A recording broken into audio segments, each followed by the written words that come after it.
ہے۔ اس میں انفرادی زندگی، اجتماعی زندگی، سیاسی معاملات، اقتصادی معاملات، سماجی نظام، آئلی نظام، قانون اور اس کے جملہ گوشے، فوجداری قانون، دیوانی قانون، قانون شہادت، قانون وراثت، ہر شے موجود ہے۔ زندگی کا کوئی گوشہ نہیں ہے جو دین کے اندر شامل نہ ہو۔ اتنی چھوٹی چھوٹی چیزیں بھی اس دین میں شامل ہیں، جس کے بارے میں ایک واقعہ ہے جس سے وضاحت ہو جائے گی کہ یہود نے مسلمانوں کو کچھ چڑھانا شروع کیا کہ ہم نے سنا ہے تمہارے نبی تمہیں بڑی چھوٹی چھوٹی باتوں کی تعلیم دیتے ہیں۔ تو کچھ صحابہ نے حضور سے عرض کیا کہ حضور یہ یہودی یہ کہتے ہیں۔ حضور نے فرمایا کہ تم انہیں جواب دو کہ ہاں، ہمارے نبی نے ہمیں استنجا کرنا بھی سکھایا ہے۔ ہمیں تو اس پر فخر ہے کہ انسان کے لیے طہارت اور پاکیزگی یہ بھی نہایت ضروری ہے، اور اس کی تعلیم بھی کون دے گا اگر نبی نہیں دے گا صلی اللہ علیہ وسلم۔ تو ہمارا دین تو وہاں سے لے کر نظام حکومت تک چوٹی کے جو معاملات ہوتے ہیں ان سب پر مشتمل ہے۔ پہلی بات تو یہ سامنے آنی چاہیے کہ اسلام صرف مذہب نہیں، دین ہے۔ میں 2 منٹ آپ کے اور لے لوں، اس کو بھی میں چاہتا ہوں جس طرح میں نے اور باتیں کل عرض کی ہیں بالکل الجبرا کے فارمولوں کی طرح یاد کرنے کے لیے اسی طریقے سے ذہن نشین کیجئے۔ 3 جمع 3 6 امور ہیں جو جمع ہو جائیں تو دین بنتا ہے، اور ان میں سے پہلی 3 چیزیں وہ ہیں کہ جمع ہو جائیں تو صرف مذہب بنتا ہے۔ عقائد، عبادات اور کچھ معاشرتی رسومات۔ معاشرتی رسومات کس کے بارے میں؟ پیدائش، شادی، موت۔ ان 3 چیزوں کو جمع کریں گے، عقائد، عبادات اور کچھ معاشرتی رسومات، یہ تینوں ہیں مذہب۔ دنیا میں مذہب کا تصور یہیں تک ہے۔ اس سے آگے 3 چیزیں کیا ہیں؟ معاشرتی نظام، اقتصادی نظام، سیاسی نظام۔ ان کو جمع کریں گے تو یہ بنے گا اجتماعی نظام، اور ان 6 کو جمع کر لیں گے تو یہ بنے گا دین۔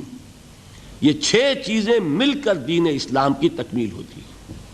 اس میں عقائد بھی ہیں، عبادات بھی ہیں، رسومات بھی ہیں، پیدائش کے ساتھ عقیقہ ہے، موت کے ساتھ تجہیز و تکفین ہے، نہلانا ہے، نماز جنازہ ہے، تدفین ہے، شادی بیاہ کے لیے نکاح ہے، ایجاب و قبول ہے۔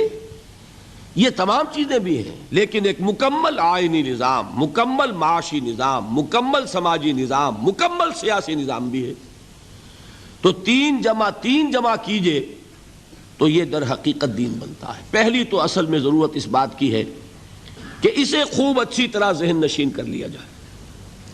دوسری چیز کہ جو اس منتخب نصاب میں زیادہ پیش نظر ہے وہ یہ ہے کہ دینی فرائض کیا ہیں، دین ہم سے چاہتا کیا ہے، از روئے قرآن انسان کی نجات کے لوازم کیا ہیں، شرائط کیا ہیں۔ اس لیے کہ میں آج بھی اسی موضوع پر تفصیل سے گفتگو کر کے آیا ہوں دبئی میں، کہ دیکھیے انسان کا تصور فرائض اگر محدود ہو جائے تو اس کا عمل بھی محدود ہو جائے گا۔ سادہ سی مثال دیا کرتا ہوں کہ کسی شخص کو کہیں ملازم رکھا گیا، اسے گن کر 10 کام بتا دیے گئے، یہ 10 کام تمہیں روزانہ کرنے ہیں۔ اب کوئی ایسا حادثہ ہوا اسے 7 کام بھول گئے، صرف 3 یاد رہ گئے۔ مخلص آدمی ہے، محنتی آدمی ہے، لیکن بھول گیا، 7 کام یاد ہی نہیں، 3 یاد ہیں۔ تو اس کا سارا اخلاص، سارا خلوص، ساری محنت انہی 3 کاموں پہ نکلے گی۔ وہ 3 کام تو وہ کرے گا بڑی اخلاص سے، بڑی محنت سے، جان مار کر، لیکن 7 کام اس میں تو 0 ہوگا، اس لیے کہ وہ تو اس کے سامنے ہی نہیں۔ بتائیے وہ شخص ملازم رکھنے والے اپنے امپلائر کے نزدیک کامیاب ہوگا کہ ناکام؟ خلوص اس کا 100%، محنت اس کی 100%، لیکن ناکام۔ کیوں؟ اس لیے کہ اسے اپنے 7 فرائض تو یاد ہی نہیں رہے۔ اب آپ سوچئے خدا نہ خواستہ کہیں اگر ایسا ہو کہ ہمیں دین کے بہت سے فرائض یاد ہی نہ ہو، تو جو تھوڑے سے یاد ہیں ان میں اپنا زور لگا رہے ہیں، خلوص سے کر رہے ہیں، تو اللہ تعالیٰ کے ہاں اندیشہ ہے کہ نہیں کہ ناکام قرار پائیں۔ اس لیے بڑی ضرورت ہے کہ دین کے فرائض کیا ہیں، دین ہم سے چاہتا کیا ہے، اس کا تصور واضح ہو۔